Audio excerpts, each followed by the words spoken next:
Now for starters with the G6, LG has thankfully ditched the modular design of its predecessor, the G5, and instead gone with a safer all glass, all metal body that is super pretty, and while it may not be groundbreaking, I really like it. The one thing you do lose with the lack of modularity though is the removable battery. For me, that's never been a huge issue with the abundance of battery banks and fast charging. For some people that may be a deal breaker, but honestly I think it is a small price to pay in turn for what yields to be a much better overall phone. Now as far as the battery goes, internally this is packing 3300 milliamps, which isn't bad, but it's also not great. I kind of wish LG would have pushed this a little further, maybe somewhere north of 4000, but overall you should still get some really solid battery life with the G6, and more importantly, like The Rock says, finally! Wireless charging is here.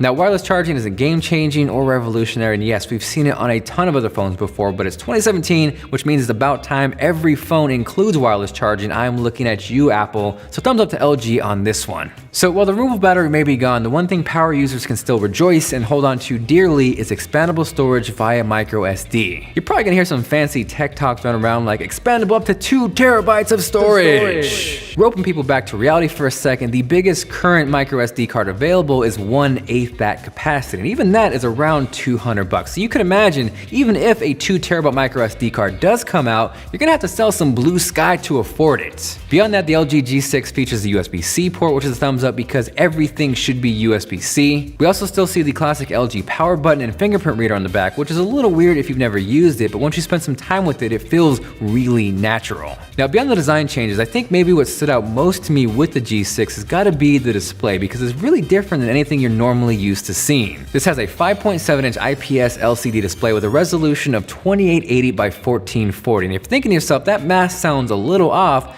you, sir, are correct. And that's because this isn't your traditional 16:9 aspect ratio, it's actually 18:9. So what this means is gonna be a little longer when you're holding it upright and a little wider when you're holding it landscape. It is gonna be a little bit weird when you're watching movies and videos that aren't 18:9, and honestly, that is the majority of them out there. But if you can get past the black bars on the side, which really aren't that big of a deal, it's actually kinda cool what you can do with the extra space. For starters, multitasking works really, really well because essentially you're getting 2 perfect squares, one on the top, one on the bottom, which results in more room for activities. Actually, what I found really useful though is once you're in the camera app with that extra space up top, you can actually see all your recent photos that you've taken. And again, much like a lot of things you'll start to notice with the G6, it's not game-changing or revolutionary, but it's actually really useful. On top of that, one of the coolest things with the G6 is the fact that you're getting more screen real estate in a smaller overall package. So for example, here is the iPhone 7 Plus. This is a 5.5-inch phone, and side by side next to the G6, you can see that is physically smaller, but has more screen real estate.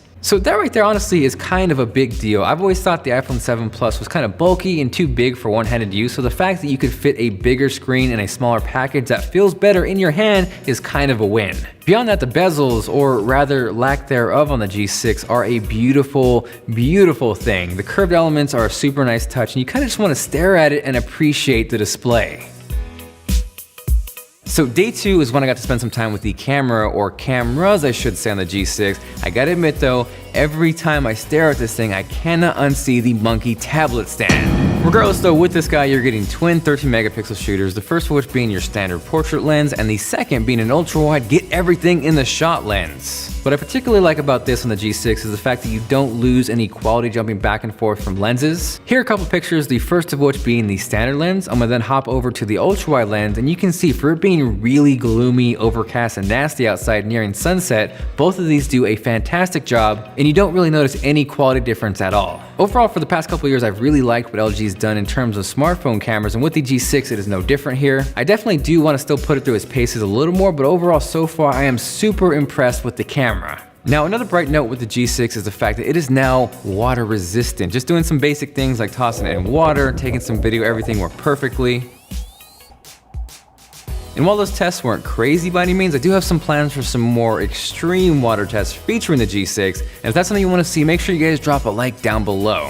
Now, this is a pre-production model, so I'm not going to dive too deep into the software or the OS. You do get Android 7.1 Nougat, which is definitely a plus, but in terms of really diving deep in there with the software, I'm definitely going to wait until I get my hands on the final retail model. I will say I definitely don't mind LG's skin. It's pretty light and for the most part stays out of your way, and there are some things that I actually kind of enjoyed, like when you swipe across the screen, the text kind of bounces with you, which is strangely satisfying. But overall, gone is the bastard child G5, here is the G6, and I think it's safe to say say LG is back in the smartphone game. Aside from that, thank you guys very much for watching. If you haven't yet, definitely feel free to subscribe.